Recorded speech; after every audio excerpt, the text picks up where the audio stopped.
الحمد للہ رب العالمین والصلاة والسلام علی حبیبہ محمد وآلہ وصحبہ اجمعین۔ اعوذ باللہ من الشیطان الرجیم، بسم اللہ الرحمن الرحیم۔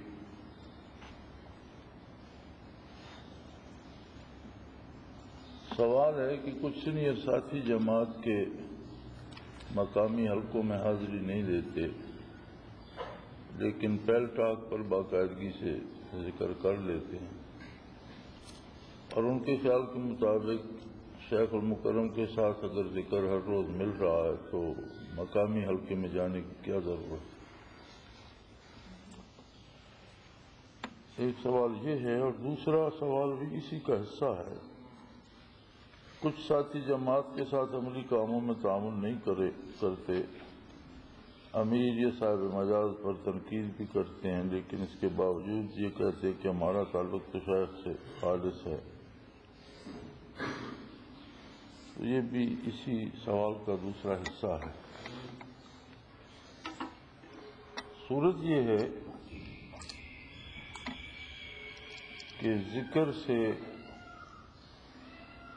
برکات نبوت نصیب ہوتی ہے۔ نبی اکرم صلی اللہ علیہ وسلم کا فیضان جو ہے وہ دو طرح سے ہے۔ ایک ہے علوم نبوت، جن میں قرآن کریم ہے، حدیث شریف ہے، احکام اوامر و نواہی ہے، جس سے فقہ مرکب ہوئی۔ یہ سارے علوم جو ہیں یہ نبی کریم صلی اللہ علیہ وسلم کی عطا کردہ ہیں، اور کوئی ایسی چیز جو حضور کی منشا کے یا حضور کے حکم کے خلاف ہو اسے جہالت کہا جائے گا، اسے علم نہیں کہا جائے گا۔ دوسرا رخ ہے فیضان نبوت کا، برکات نبوت۔ جس طرح علم حسب استعداد مختلف لوگوں کو مختلف طرح سے حاصل ہوتا ہے، اسی طرح برکات بھی اپنے اپنی استعداد اور نصیب کے مطابق حاصل ہوتی ہے۔ اگر کوئی عالم بن جاتا ہے لیکن عمل نہیں کرتا تو اصطلاح شریعت میں اسے جاہلی کہتے ہیں۔ یعنی عالم سے مراد الفاظ و حروف کو یاد کر لینا نہیں ہے، عالم سے مراد ہے کہ وہ جانتا بھی ہو اور اس پر عمل بھی کرتا۔ غلطی ہو جانا ایک الگ بات ہے۔ قرآن حکیم میں ہے کہ جب کوئی گناہ کرتا ہے بجہالت ثم توبوا الی اللہ، جب کوئی گناہ کرتا ہے جہالت کے سبب تو اس کے ذیل میں مفسرین کرام لکھتے ہیں کہ گناہ تو علماء سے بھی ہو جاتا ہے، لیکن قرآن کہتا ہے کہ گناہ جہالت کا ثمر ہے۔ وہ فرماتے ہیں کہ بے شک عالم ہو جب گناہ کرتا ہے تو اسے بھی جاہل شمار کیا جاتا ہے، کیونکہ گناہ جہالت کا ثمر ہے۔ دین سراسر علم ہے اور دین کی خلاف ورزی جہالت ہے۔ تو جس طرح علوم ظاہری میں ہے کہ جسے علم نصیب ہوتا ہے پھر وہ اسے عمل کی توفیق ہوتی ہے تو عالم کہلاتا ہے۔ آپ نے کتنے دیکھے ہوں گے قرآن کریم کے حافظ ہیں لیکن نہ نماز پڑھتے ہیں، نہ روزہ رکھتے ہیں، آوارہ گردی کرتے ہیں، تو کوئی انہیں حافظ سمجھتا نہیں ہے، اور اگر بتایا جائے تو بھی لوگ حیران ہوتے ہیں کہ یہ کیسے حافظ ہے۔ اور پھر مزے کی بات یہ ہے کہ اگر اسی روش پہ رہیں تو بالآخر حافظ رہتے بھی نہیں، ایک دفعہ یاد کیا تھا پھر بھول جاتا۔ تو جس طرح علم ظاہری کی خصوصیت یہ ہے کہ جانتا ہو اور اس پر عمل بھی کرتا ہو۔ دوسرا رخ برکات نبوت علیہ صاحب الصلاۃ والسلام کا ہے۔ علم ظاہری دماغ کی امانت ہے، اور برکات نبوت اور فیضان نبوت یہ قلب کی اور روح کی امانت ہے۔ تو برکات نبوت جہاں آتی ہیں وہ دوہرا اثر چھوڑتی ہیں۔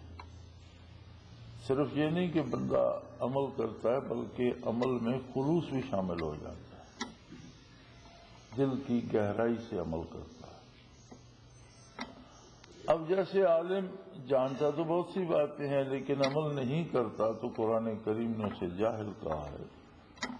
اسی طرح کوئی باقاعدگی سے پیر ٹاک پہ یا یہاں بیٹھا ہوا میرے ساتھ بھی، یہ شیخ کے ساتھ بھی ذکر کر لیتا ہے، لیکن پھر اس کا کردار اس سانچے میں نہیں ڈھلتا تو اس کا مطلب یہ ہے کہ اسے ذکر سے کچھ نصیب نہیں ہو رہا،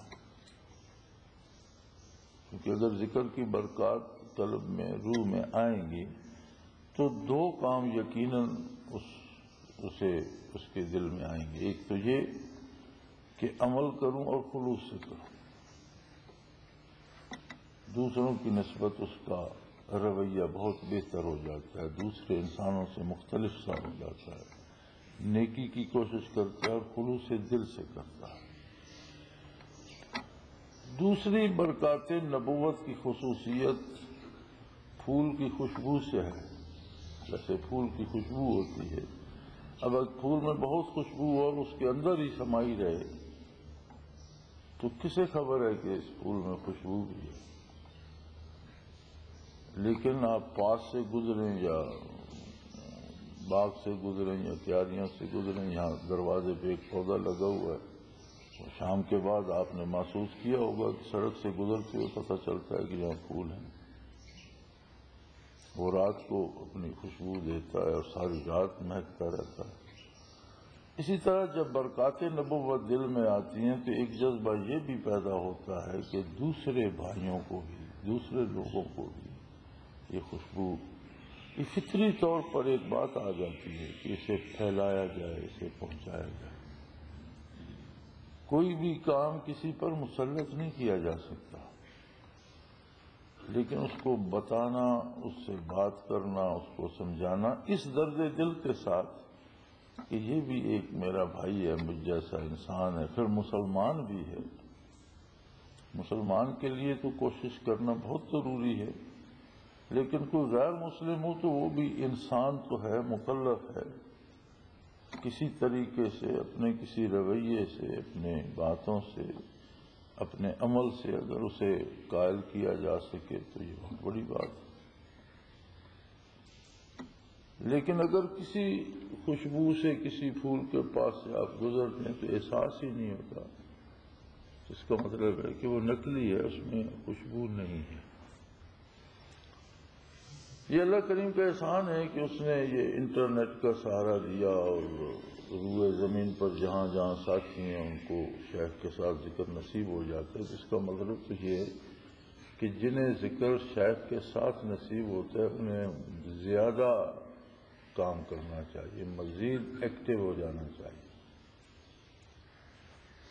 جنہیں شیخ کے ساتھ ذکر نصیب نہیں ہوتا ان کی نسبت جنہیں نصیب ہوتا ہے انہیں زیادہ متحرک ہونا چاہیے، زیادہ کام کرنا چاہیے۔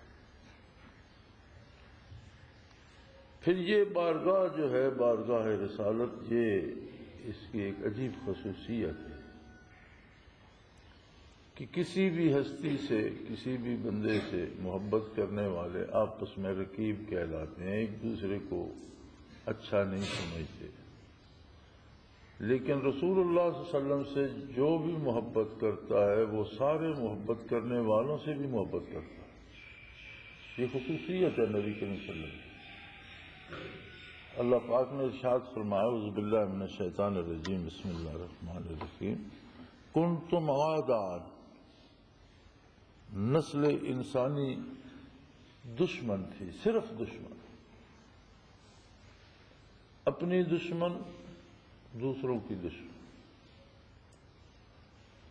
جو لوگ کفر میں مبتلا ہیں، بدکاری میں مبتلا، وہ اپنے بھی تو دشمن ہیں، دوسروں کے بھی دشمن ہیں۔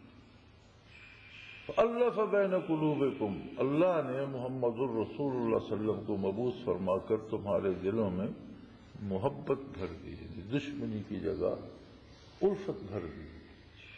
فَأَصْبَحْتُمْ بِنِعْمَتِهِ إِخْوَانًا، اور اللہ کی عطا، اس کے کرم، اس کی نعمت کی وجہ سے تم پل بھر میں بھائی بھائی ہو. تو برکات رسالت بھی جسے نصیب ہوتی ہیں وہ دوسرے سارے بھائیوں کی محبت بھی اس میں آ جاتی ہے. یہ چیزیں اپنے آپ کو چیک کرنے کے، اپنے آپ کو دیکھنے اور سمجھنے کے لیے ہیں. آپ کہتے ہیں میں نے اس کو کپڑے کو، اس کاغذ کو آگ لگا دی، لیکن وہ جلتا نہیں ہے، دھواں نہیں دیتا، شعلہ نہیں ہے، تو کون مانے گا کہ آپ نے آگ لگا دی؟ اور اگر آگ لگے گی تو آگ بھی نظر آئے گی، دھواں بھی نظر آئے گا، شعلہ بھی نظر آئے گا، وہ جل بھی جائے گا. لیکن آپ کہتے رہیں کہ اسے میں نے آگ لگا دی، آگ لگا دی، وہ جل نہیں رہا، دھواں نہیں، شعلہ نہیں، جس کا مطلب ہے کہ آپ نے آگ نہیں لگائی. یہی حال ذکر اذکار کا بھی ہے کہ ہم صبح شام ذکر بھی کرتے ہیں، رات رات بھر جاگتے بھی ہیں، محنت بھی کرتے ہیں، لیکن ہماری عملی زندگی میں دوسروں کی نسبت کوئی فرق نہیں پڑتا. تو اس کا مطلب ہے کہ ذکر تو برکات سے خالی نہیں، ہم میں جو قبول کرنے کی استعداد تھی اس میں کوئی گڑبڑ ہے. ہم جذب نہیں کر رہے، ہمیں وہ متاثر نہیں کر رہا. آپ کسی پہ عیسائی ایک رنگین پانی میں بچے کو غوطہ دیتے، یا جو کوئی عیسائیت اختیار کرتا اسے ایک رنگین پانی میں نہ لاتے، تو کہتے یہ اب عیسائی ہو گیا. وہ پتہ نہیں اسے بپتسمہ یا دینا یا کیا کہتے تھے. تو اس کے جواب میں اللہ کریم نے فرمایا کہ صبغۃ اللہ، ایمان اللہ کا رنگ ہے اور مومن پر اللہ کا رنگ چڑھ جاتا ہے. ومن احسن من اللہ صبغۃ، اور اللہ سے بہتر کس کا رنگ؟ یعنی بندے پہ ایک اور رنگ چڑھ جاتا ہے، بندہ اور سا ہو جاتا ہے، اس میں ایک رنگ آ جاتا ہے. وہ رنگ یہ نہیں کہ بندہ نیلا پیلا ہو جاتا ہے، رنگ یہ ہوتا ہے کہ اس کا کردار بدل جاتا ہے، بات کرنے کا انداز بدل جاتا ہے، عمل کرنے کا انداز بدل جاتا ہے. اور یہ ایسی دولت ہے محبت رسول اللہ صلی اللہ علیہ وسلم اور محبت الہی کہ جہاں آتی ہے وہاں ٹھہرتی یا جمتی نہیں، بلکہ وہ اسے معاشرے میں، ماحول میں پھیلانے کی کوشش کرتا ہے. جس طرح نبی مکلف ہوتا ہے کہ اللہ کی بات کو اللہ کی مخلوق تک پہنچائے، اسی طرح جو نبی کے خادم اور پیروکار ہوتے ہیں اپنی حیثیت کے مطابق جہاں تک ان کی بات پہنچ سکے وہ بھی مکلف ہوتے ہیں کہ اس بات کو محدود نہ رکھیں. یہ اللہ کے بندوں کے لیے ہے، ساری مخلوق کے لیے ہے، ساری انسانیت کے لیے. تو یہ تو اللہ کی نعمت ہے کہ بین الاقوامی طور پر ایسی ایجادات آ گئی کہ ہر جگہ ذکر نصیب ہو جاتا ہے. لیکن اگر یہ نہ بھی ہوتی تو جہاں بھی کوئی ذکر کرتا ہے توجہ تو نصیب ہوتی ہے. تو اللہ کا اپنا ایک نظام ہے. یہ تو ایک ظاہری سسٹم بن گیا کہ آواز پہنچ جاتی ہے یا تحریر پہنچ جاتی ہے. جب یہ نہیں تھا تو بھی روئے زمین پر جہاں کوئی تھا اسے برکات تو نصیب ہوتی تھی، یا یہ نہ اس پہ ذکر نہ ہو تو بھی جب بھی کوئی ذکر کرے گا تو برکات تو نصیب ہوں گی. لیکن برکات کا حاصل یہ ہے کہ اس میں زیادہ جذبہ پیدا ہو، وہ زیادہ متحرک ہو جائے، ساتھیوں کے ساتھ، احباب کے ساتھ از خود سے محبت ہو جائے گی، جسے محبت رسالت نصیب ہوگی. اس محبت نبوت کی خصوصیت ہے کہ الف بین قلوبکم، یعنی ایسی الفت دی تمہیں کہ آپس میں بھی تم سب ایک دوسرے سے محبت کرنے لگے. تو چونکہ شیطان بھی ہر وقت برسر پیکار رہتا ہے، پھر نفس انسانی بھی ہے، کبھی نفس یہ بات لے آتا ہے کہ اب میں تو مجھے دوسروں کی کیا، دوسروں کی آپ کو ضرورت اگر نہیں تو دوسروں کو آپ کی شاید ضرورت. اب میں یہ سمجھ بیٹھوں کہ مجھے ان لوگوں کی کیا ضرورت ہے، جی میرے تو مراقبات اتنے ہیں، مقامات اتنے، یہ ہو گیا وہ ہو گیا. تو یہ تو بات کا ایک پہلو ہے، لیکن ایک پہلو یہ بھی ہے کہ شاید ان لوگوں کو میری ضرورت ہو، تو بندہ جس طرح سے بھی سمجھے وہ الگ تو نہیں ہو سکتا۔ پھر جب تک سانس ہے وَاعْبُدْ رَبَّكَ حَتَّىٰ يَأْتِيَكَ الْيَقِينُ، جب تک موت نہیں آ جاتی، تب تک جب تک ہوش قائم ہے، حواس قائم ہے، زندگی ہے، تب تک آدمی مکلف ہے کہ جتنا کام اس سے ہو سکتا ہے وہ کرتا ہے۔ وَاعْبُدْ رَبَّكَ حَتَّىٰ يَأْتِيَكَ الْيَقِينُ، جب تک اس دنیا سے آخرت میں یقین کی دنیا میں نہیں چلے جاتے، تب تک اللہ کی عبادت اور اپنی ذمہ داریاں ادا کرتے رہو۔ حواسات چھوڑ دیں، بندہ مکلف نہیں رہتا، ہوش مختل ہو جائے تو مکلف نہیں رہتا۔ بہت سی چیزیں وقت کے ساتھ ساتھ، عمر کے ساتھ ساتھ چھوٹتی جاتی ہیں۔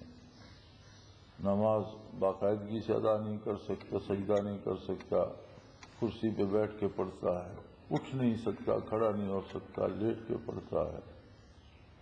پھر بھی ہر کام کا مکلف ہے کہ اگر بیمار پڑا ہے تو کوئی عیادت کے لیے آئے تو اس کے ساتھ بھی اللہ کی بات کرے ضرور۔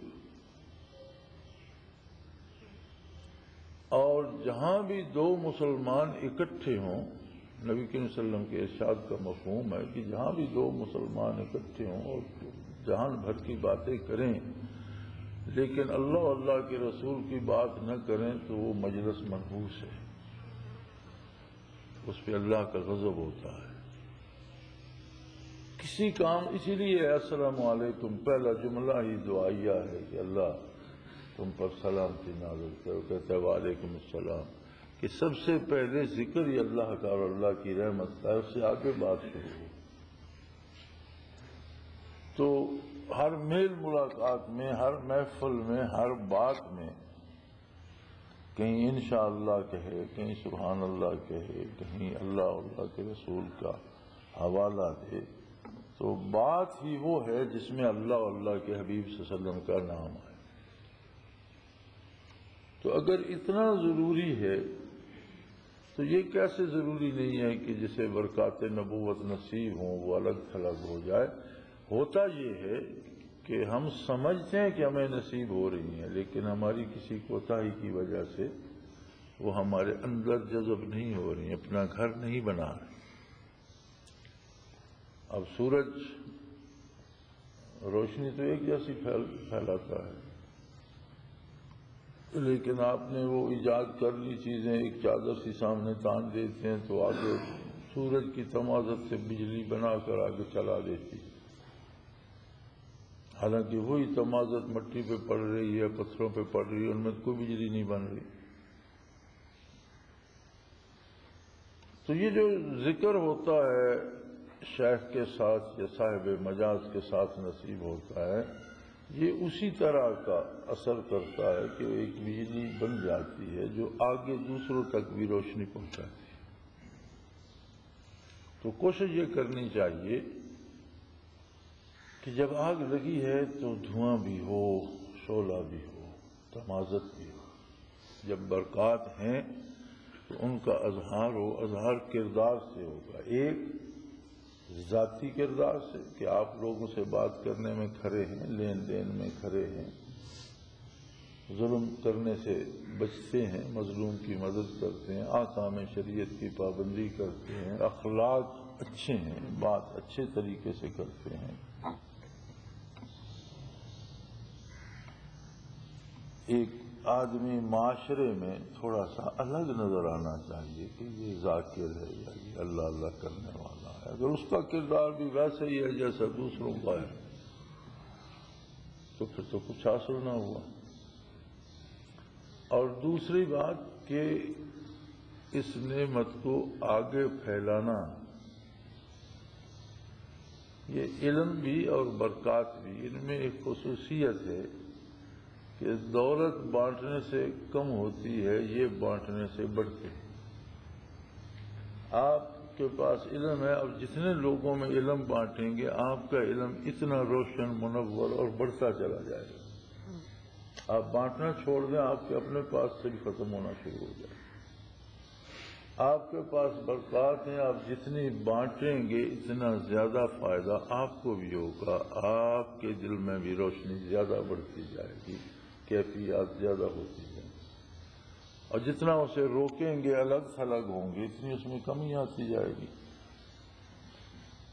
تو یہ تو اللہ کریم کا احسان ہے کہ وہ یہ دولت عطا کرے، اور اس سے یہ بھی دعا کرنی چاہیے کہ اس کے جو اثرات و نتائج ہیں اللہ توفیق دے کہ مجھ سے ان کا اثر بھی ہو۔ دنیا دار عمل ہے، اور ہر عمل پر اللہ کریم کی رحمت نازل ہوتی ہے اگر وہ شریعت کے مطابق ہو، اور سب سے اچھا عمل علوم کا تقسیم کرنا اور برکات کا بانٹنا ہے۔ یہ جو دوسرے سوال ہیں یہ پتہ نہیں کتنی دفعہ ہو چکے ہیں، چھپ چکے ہیں، آپ مطالعہ کرتے نہیں، تو ہر بار اور ہر دفعہ پھر اس میں کیسٹس میں آئیں گے، پھر چھپیں گے، کیا فائدہ۔ پچھلے سال کے چھپے ہوئے جو ہیں وہ پڑھ لیجیے، کتابوں میں آ گئے ہیں۔